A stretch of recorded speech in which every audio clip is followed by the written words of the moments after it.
Permisi Pak, saya izin bertanya Pak. Silakan Mas.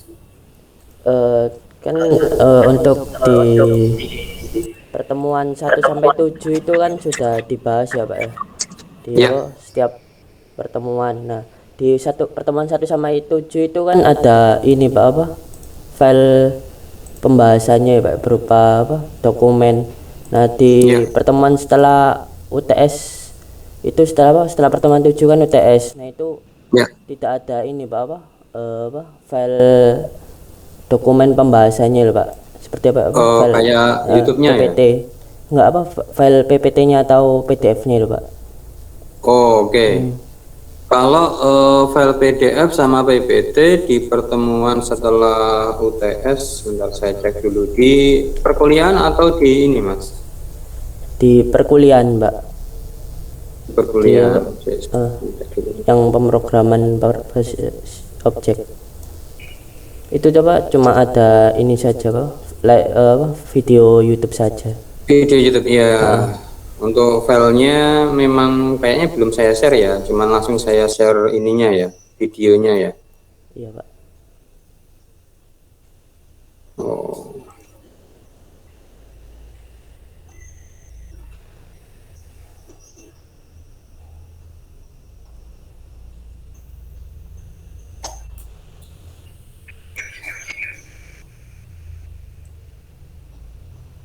Oke, sebenarnya itu juga ini ya, saya membuat PowerPoint itu juga berdasarkan dari kalau teman-teman nyimak di pertemuan awal itu saya share 2 buah e-book. Nah, saya juga bikin PowerPoint-nya berdasarkan e-book tersebut ya. Jadi kayak mulai recursive function, kemudian casting, ini juga ada di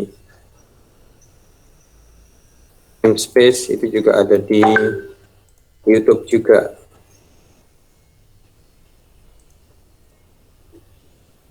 Kalau untuk file materinya, sebentar saya carikan dulu.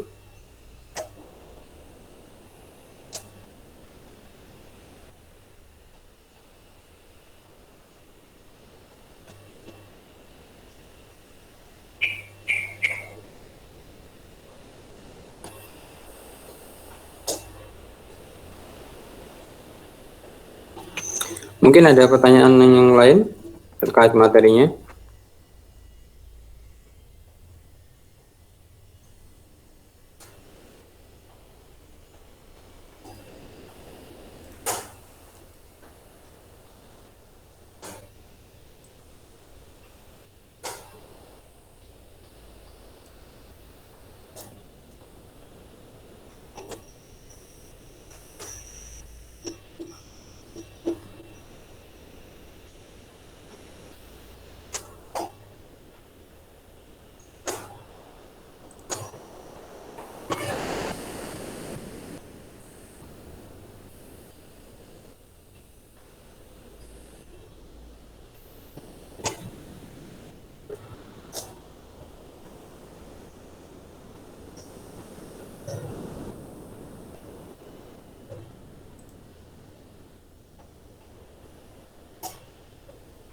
Oke, untuk yang file presentasi nanti saya update insya Allah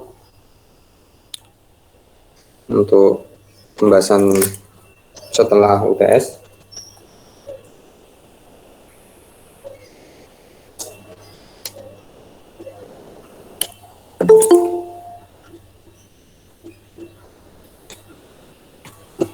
Selain itu mungkin ada lagi,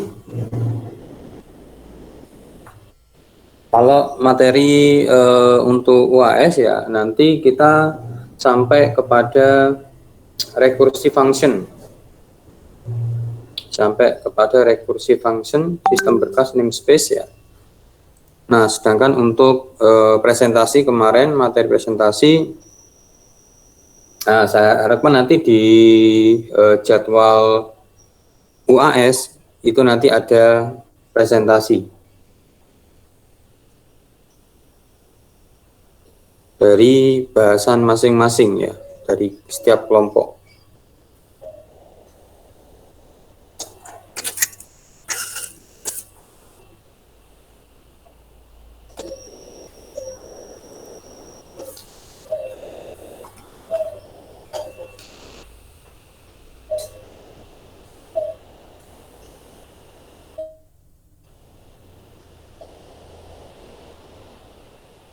Mungkin selama ini ada kesulitan terkait materinya.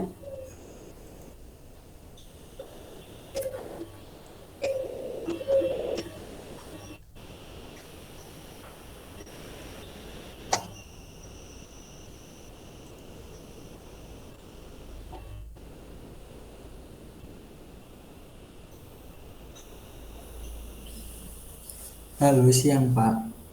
Ya, siang Mas Hendi. Saya mau tanya, kalau untuk UAS-nya sendiri itu di kisaran tanggal berapa ya Pak? Kalau melihat jadwal ya, kalau nggak salah sih minggu depan, September tanggal berapa ya? Sebentar saya cek di ini jadwal September ya. awal berarti ya Pak ya? September awal. Setahu saya gitu. Karena ini kan dipadatkan, ada yang satu hari dua pertemuan, tapi ada pula yang satu hari satu pertemuan.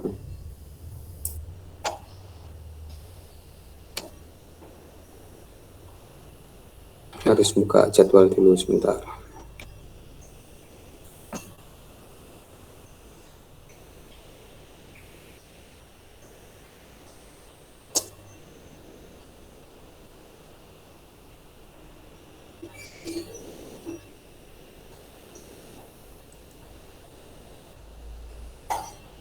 Jadwal perkuliahan, oke.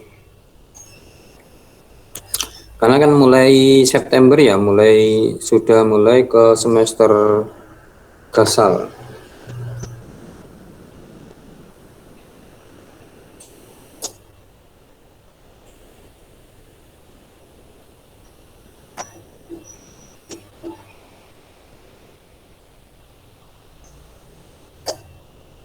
Oh, enggak ada sebentar.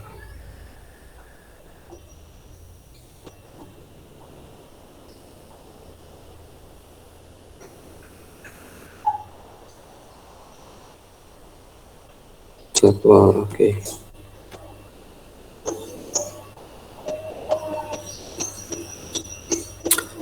Untuk UAS pemrograman berorientasi objek ini 31 Agustus kalau UAS-nya. Kalau sekarang ujiannya kan kalau yang kelas kan 24, nanti di 31 Agustus itu UAS, sedangkan untuk studi independennya 1 September. Oh iya, makasih ya Pak ya. Ya, secara keseluruhan untuk semester pendek itu UAS-nya antara tanggal 29 Agustus sampai 2 September. Ya, sampai 2 September. Antara 29 Agustus sampai 2 September. Itu untuk UAS-nya. Dipersiapkan teman-teman kelompoknya masing-masing untuk presentasi di jadwal UAS. Kemudian nanti mungkin juga ada tugas yang harus dikerjakan sebagai pengganti UAS-nya. Baik, Pak. Ya. Ada lagi, silakan. Mungkin ada yang terkendala yang lain di luar mata kuliah juga boleh kita diskusi.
Ada lagi mungkin?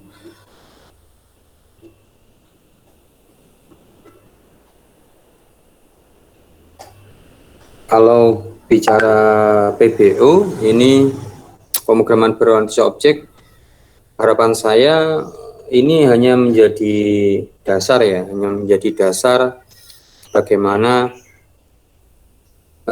pemrograman ke depan. Ya, meskipun juga sampai saat ini juga masih bisa digunakan. Karena apa? Ketika kita sudah memilih salah satu background pemrograman, kalau kita misalkan memilih pemrograman Python atau PHP, ya mau nggak mau ke depan kita harus belajar framework. Ya, meskipun kita juga bisa membuat framework sendiri dengan model pengetahuan teori dari pemrograman yang berorientasi objek. Ya. Intinya semua framework itu pasti menerapkan MVC. MVC itu pasti menerapkan pemrograman berorientasi objek, entah nanti diketahui atau tidak. Nah, masalahnya kadang kita mempelajari framework tetapi tidak tahu itu fungsinya namanya apa. Nah, itu yang menjadi kendala. Nah, salah satu contoh kalau di dalam pemrograman berorientasi objek, di sana ada yang kita kenal method chain ya. Nah, method chain itu merupakan mekanisme yang sangat mempermudah kita untuk menjalankan beberapa fungsi sekaligus dengan sekali panggil. Nah, itu juga ada di beberapa framework, ada di Laravel, ada di CI, ada di semuanya memiliki, tapi dengan fungsi framework atau wadah yang berbeda-beda. Nah, dengan demikian suatu saat nanti kita akan menemukan tipe pemrograman yang seperti apa yang nyaman bagi kita, dan kalau di dunia kerja yang jelas diutamakan adalah project jadi ya, meskipun metodenya apapun itu tidak menjadi permasalahan. Yang jelas project jadi, kemudian dari sisi keamanan bisa teratasi. Itu mungkin ya sharing saya juga ketika bekerja dengan dunia kerja. Itu ya, kadang kita harus tidak selalu membuat dari nol, tetapi kita harus melakukan editing dari program yang sudah ada. Nah, itu kita juga harus memiliki kemampuan untuk menganalisa, mempelajari alur dari program yang saat ini ada.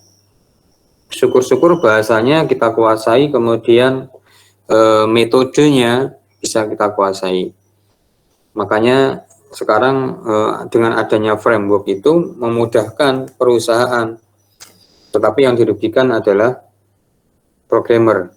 Ya, karena perusahaan ketika dia sudah menentukan menggunakan satu framework, dia akan sangat mudah untuk mengganti tenaga kerjanya dengan tenaga kerja yang lain dengan persyaratan menguasai framework yang sama. Nah, kecuali kalau kita bikin framework sendiri. Nah, ini akan sedikit lebih susah ketika perusahaan mau ganti kita harus menyertakan dokumentasi dari program kita. Itu yang akan menjadikan nilai jual dari kita sendiri, seperti itu. Mungkin ada yang lain yang bisa kita diskusikan. Kalau tidak, bisa kita tutup diskusi kita siang ini.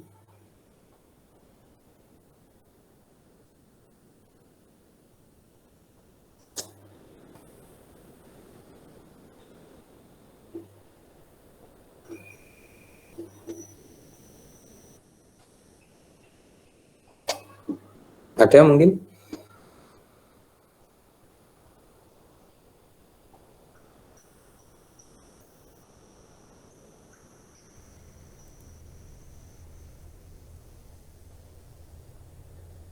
Mungkin sudah cukup Pak Oke. untuk saya ya. Oke. Yang lain? Sudah cukup, Pak. Oke, Mas bagus. Ramai sekali ini suaranya. Oke, Ya, Pak, terima kasih. lagi di luar kebetulan. Siap, siap. Terima kasih bagi teman-teman yang sudah gabung di diskusi kita siang ini. Nanti disampaikan ke teman-teman yang lain yang hari ini tidak bisa gabung ke Meet. Sampaikan maaf saya juga, beberapa waktu terakhir kita sering banyak tidak ada waktu untuk Meet. Jadi sangat terpaksa materinya. Kalau untuk materi yang saya sampaikan hanya sampai ke recursive function, selebihnya nanti silakan dipelajari di e-book yang sudah saya share. Dan sampaikan juga mekanisme kita untuk ujian akhir semester bahwa dilakukan dengan menggunakan presentasi ya dari kelompok masing-masing, dan juga nanti ada soal yang mungkin saya sampaikan sampai dengan materi recursive function. Saya rasa cukup. Terima kasih. Semoga bermanfaat. Saya akhiri. Assalamualaikum warahmatullahi wabarakatuh. Waalaikumsalam warahmatullahi wabarakatuh. Terima kasih, Terima kasih, Pak. Pak. Sama-sama, Mbak, Mas.